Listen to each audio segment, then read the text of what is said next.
নমস্কার বন্ধুরা, আমি রিঙ্কু। আমি ভালো আছি। আশা করছি তোমরা যে যেখান থেকে আমার এই ভিডিওটা দেখছো সবাই ভালো আছো, সুস্থ আছো। আর সবাইকে বলছি শুভ বিজয়া। তো বন্ধুরা, আজকে আমি নিয়ে চলে এসেছি একটা কুমড়োর অসাধারণ একটা রেসিপি। তো দেখো, আমি এখানে পাকা কুমড়ো নিয়ে নিয়েছি আর কুমড়োটাকে কেটে নিয়েছি, ধুয়েও নিয়েছি, আর আলু নিয়ে নিয়েছি। তোমরা চাইলে এখানে এটা কাঁচা কুমড়ো দিয়েও করতে পারো।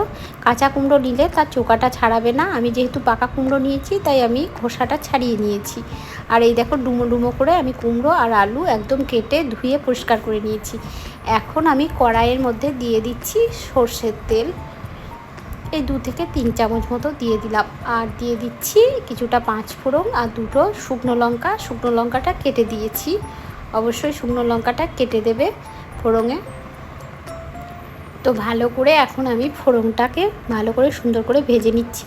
তো ফোড়ন আমার ভাজা হয়ে গেছে। এখন আমি দিয়ে দিলাম কেটে রাখা আলুগুলোকে। এবার আলুগুলোকে দিয়ে আমি সুন্দর করে নেড়ে চেড়ে আলুগুলোকে ভালো করে ভেজে নেব। আর বন্ধুরা, তোমরা যদি নতুন কোনো বন্ধু আমার এই ভিডিওটা দেখে থাকো তাহলে প্লিজ আমার চ্যানেলটাকে একটু সাবস্ক্রাইব করে আমার সঙ্গে থেকো, সাথে থেকো। আর এখন একটা হাইপ বলে অপশান এসছে, হাইপটাও একটু করে দিও, তাহলে আমাকে অনেক দূর পৌঁছানোর জন্য সাহায্য হবে তোমাদের দ্বারা। তো এই দেখো, এখন আমি দিয়ে দিলাম একটু হলুদ আর একটু লবণ আলুটা ভাজার সময়। আর হলুদটা না একদম একটু বেশি পরিমাণেই দিয়ে দেবে, কারণ আর হলুদ দিতে হবে না। আর কুমড়োর সঙ্গে হলুদ দিলে না হলুদের একটা কাঁচা গন্ধ থাকে, ওই গন্ধটা উঠবে না। ওই জন্য আলু ভাজার সময় হলুদটা একটু বেশি করে দিয়ে দেবে, যাতে আর না দিতে হয়। এবার আমার দেখো আলুটা ভাজা হয়ে গেছে। এখন আমি দিয়ে দিলাম কুমড়োটা। আর বন্ধুরা, কুমড়োর এই রেসিপিটা তোমরা যদি এরকমভাবে রান্না করো, ছোট বড় সকলেই আঙুল চেটে পুটে খাবে। যারা কুমড়ো খায় না তারাও খাবে এই কুমড়োর রেসিপিটা। তো এখন আমি কুমড়ো আর আলুটা ভাজা হতে হতে আমি একটা মশলা তৈরি করে নিই। তো দেখো, আমি এখানে দিয়ে দিয়েছি একটু জিরে গুঁড়ো, ধনে গুঁড়ো আর লঙ্কা গুঁড়ো 1 চামচ করে। এবার এটা আমি একটু জল দিয়ে গুলে নেব। জল দিয়ে একটু গুলে রেখে দিলাম সাইডে। আর এখানে দেখো, টমেটো, আদা আর কাঁচা লঙ্কা পেস্ট করে নিয়েছি অল্প পরিমাণ।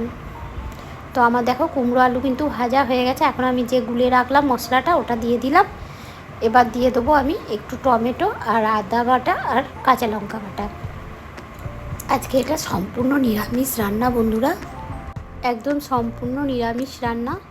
আর এখানে খুব অল্প মশলাতেই রান্না হবে, সেই জন্য যাতে মশলাটা ধরে না যায় ওই জন্য একটু ভালোভাবে নাড়াচাড়া করতে হবে বারবার।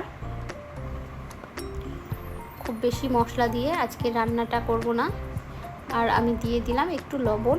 লবণটা একটু মানে বুঝে শুনেই দেবে, কারণ আলু ভাজার সময় একটু লবণ দিয়েছি, আবার কুমড়োর সঙ্গে একটু লবণ দিলাম, ওই জন্য একটু লবণটা সাবধানেই দিতে হবে।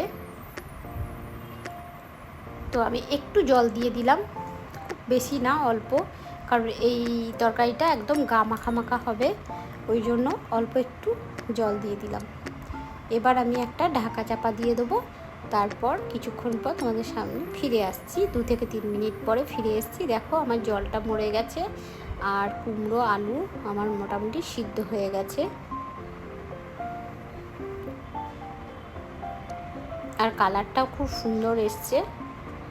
আর বন্ধুরা, আমি কিন্তু এই ফাঁকে কি বলতো, একটু চিনি দিয়ে দিলাম, মিষ্টি দিয়ে দিলাম, তাহলে স্বাদের ব্যালেন্সটা ঠিকঠাক হবে আর কুমড়ো তরকারিটা খেতেও ভালো লাগবে। তোমরা কিন্তু এই রেসিপিটা লুচি, রুটি, ভাত সবের সঙ্গে খেতে পারো। এই দেখো, আমি একটু বাদামকে রোস্ট করে গুঁড়ো করে নিয়েছিলাম। এবার ওপর থেকে একটু নামাবার আগে বাদাম ছড়িয়ে দিলাম। এই কুমড়ো রেসিপিটা না বাদামটা দিলেই বেশি ভালো লাগবে। তোমরা চাইলে কাঁচা ছোলাটাও দিতে পারো, কিন্তু না বাদামটা দিলে খুব বেশি ভালো লাগবে। তোমরা চাইলে বাদামটা তেলে ভেজে দিতে পারো। আমি এটা শুকনো কড়াইয়ে নেড়ে নিয়ে তারপরে দিয়েছি গুঁড়ো করে, একটু হালকা ভেঙে ভেঙে তারপর দিয়েছি। তো আমি এখন একটা প্লেটের মধ্যে তুলে নিচ্ছি তরকারিটা। তো বন্ধুরা, আজকে কুমড়োর ইউনিক রেসিপিটা তোমাদের কেমন লাগলো? যদি ভালো লাগে একটু লাইক, কমেন্ট, শেয়ার করে দিও। আর নতুন বন্ধুরা অবশ্যই আমার চ্যানেলটাকে একটু সাবস্ক্রাইব করে দিও। আর পাশে থাকা বেল আইকনটি অবশ্যই ক্লিক করে রেখো, তাহলে যখনই আমি নতুন কোনো ভিডিও পোস্ট করব তোমাদের সামনে পৌঁছে যাবে। তো বন্ধুরা, আজকের এই রেসিপিটা কিন্তু লুচি, রুটি, পরোটা আর গরম ভাত সবের সঙ্গে খুব ভালো মানাবে, আর খুবই টেস্টি আর খুবই সুন্দর হয়েছে এই রেসিপিটা। তোমরাও বাড়িতে বানিয়ে খেয়ে দেখবে বন্ধুরা, অসাধারণ এই কুমড়োর রেসিপিটা। তো সবাই ভালো থেকো, সুস্থ থেকো, আর সবাইকে শুভ বিজয়া বলে আমি আমার ভিডিওটা এখানে এন্ড